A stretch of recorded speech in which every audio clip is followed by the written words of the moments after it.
Alright, today we're going to work on lesson 8.2. We'll do 8.3 the next day. And we're going to solve two-step equations. So I want you to think about the order of operations. You usually do multiplication, division first, and then addition and subtraction.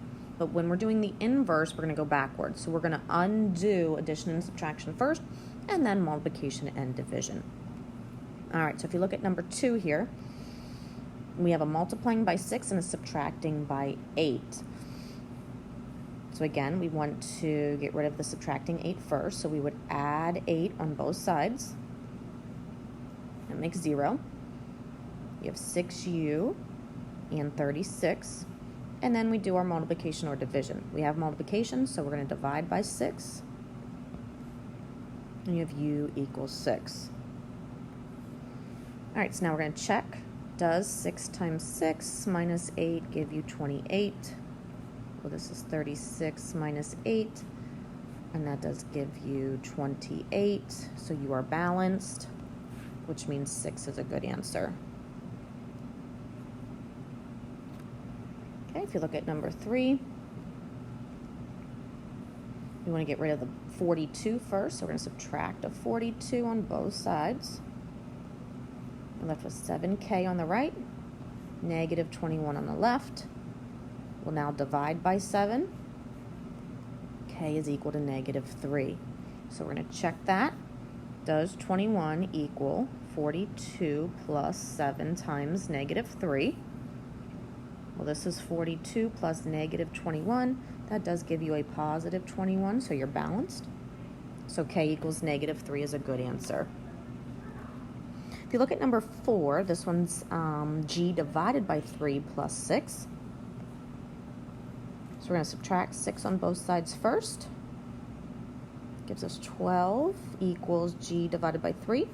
The inverse of dividing by 3 is to multiply by 3. So g would equal 36. And in order to check it, does 18 equal 36 divided by 3 plus 6? That's 12. 12 plus 6 does give you 18, so you are balanced. That means 36 is a good answer.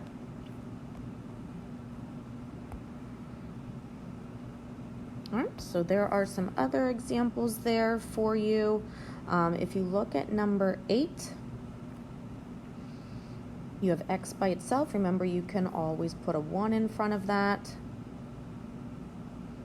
Because the minus goes with the 1x, you can tell that they changed it to a plus negative. That way you know that the 1 is a negative, the 35 is the positive. So if we do one like that in number 9, okay, we can change this to plus negative, and we're going to put a 1 in front of it. So that way you know the negative is with the 1, the 9 is the positive. So we're going to subtract 9 on both sides. Gives you 10 over here. You still have negative 1y over here. And then you can divide by negative 1 on both sides. Y is going to equal negative 10. Let's plug that in. Does 19 equal 9 minus negative 10? Notice I plugged it into the original in case we made a mistake changing it. Well, this changes to 9 plus 10, and that does give you 19 on both sides.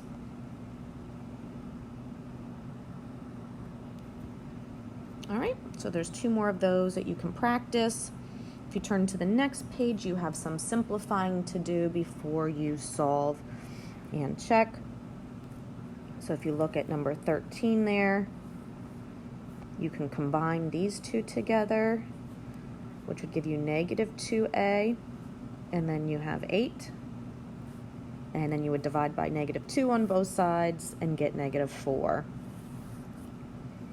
If you look at number 14, you can combine these 2 together. We're going to make that plus negative.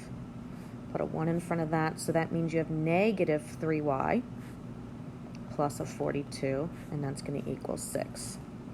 And then you would go through your normal solve and check steps. Okay, so there's some other ones there for you to practice with.